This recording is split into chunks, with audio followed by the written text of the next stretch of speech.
নমস্কার বন্ধুরা, কেমন আছেন সবাই? আমার জিকে বাংলা চ্যানেলে তোমাদের সকলকে স্বাগত। আজকে তোমাদের জন্য নিয়ে চলে এসেছি কতগুলো গুরুত্বপূর্ণ প্রশ্নগুলো বন্ধুরা তোমাদের সঙ্গে শেয়ার করব। তোমরা আমার এই চ্যানেলটা সাবস্ক্রাইব করে দাও। চলো বন্ধুরা, দেরি না করে চলে যাই আজকের প্রথম প্রশ্নে।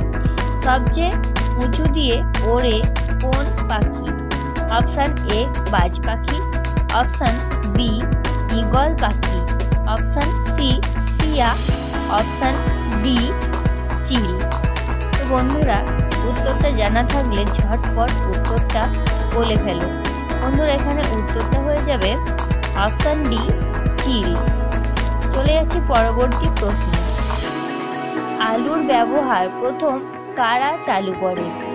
অপশান এ চীনারা, অপশান বি জাপানিরা, অপশান সি পর্তুগিজরা এবং অপশান ডি রোমানীয়রা। বন্ধুরা, এখানে সঠিক উত্তর হয়ে যাবে অপশান সি পর্তুগিজরা।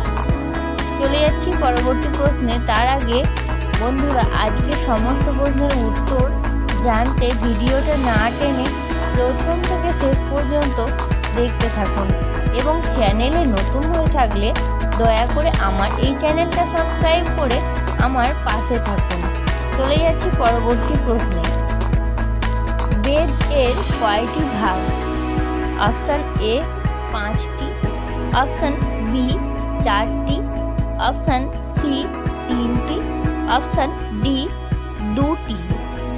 বন্ধুরা, এখানে সঠিক উত্তর হয়ে যাবে অপশান বি 4টি। চলে যাচ্ছি পরবর্তী প্রশ্নে। চাঁদের আর এক নাম কি? Option A Shashi, option B Tapan, option C Bhanu, option D Dibakar. বন্ধুরা, এখানে সঠিক উত্তর হয়ে যাবে অপশান এ শশী। চলে যাচ্ছি পরবর্তী প্রশ্নে। পেপার কি থেকে তৈরি হয়? Option A polythene, option B কাপড়, অপশান সি ঘাস, অপশান ডি পাট। বন্ধুরা, এখানে সঠিক উত্তর হয়ে যাবে অপশান সি ঘাস। চলে যাচ্ছি পরবর্তী প্রশ্নে।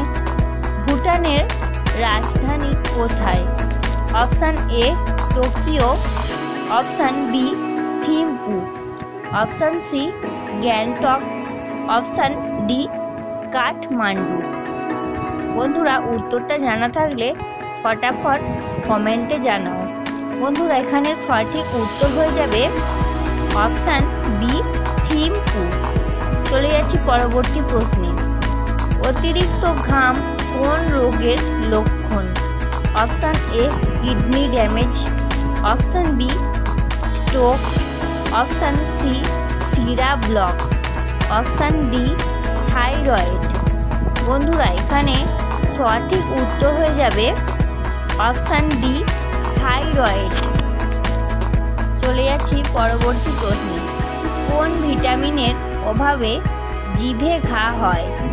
Option A vitamin C, option B vitamin B12, option C vitamin D, option D vitamin E. সঠিক উত্তর হবে অপশান বি ভিটামিন B12। চলে যাচ্ছি পরবর্তী প্রশ্নে। লালু গল্পটি কার লেখা?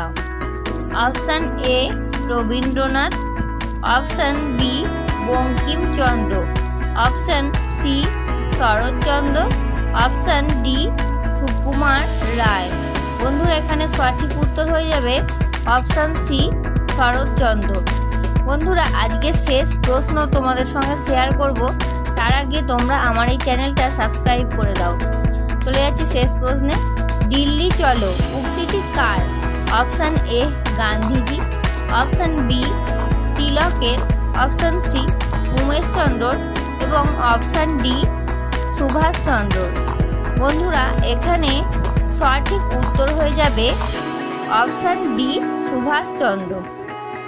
তো বন্ধুরা, আজকে সমস্ত জিকে প্রশ্ন তোমাদের সঙ্গে শেয়ার করলাম। আজকে জিকে প্রশ্নগুলো তোমাদের কেমন লাগলো তোমরা আমাকে কমেন্টে অবশ্যই জানাবে। আর এই ধরনের নতুন নতুন জিকে প্রশ্ন জানতে তোমরা আমার এই চ্যানেলটা সাবস্ক্রাইব করতে একদম ভুলো না কিন্তু। বাই বাই বন্ধু।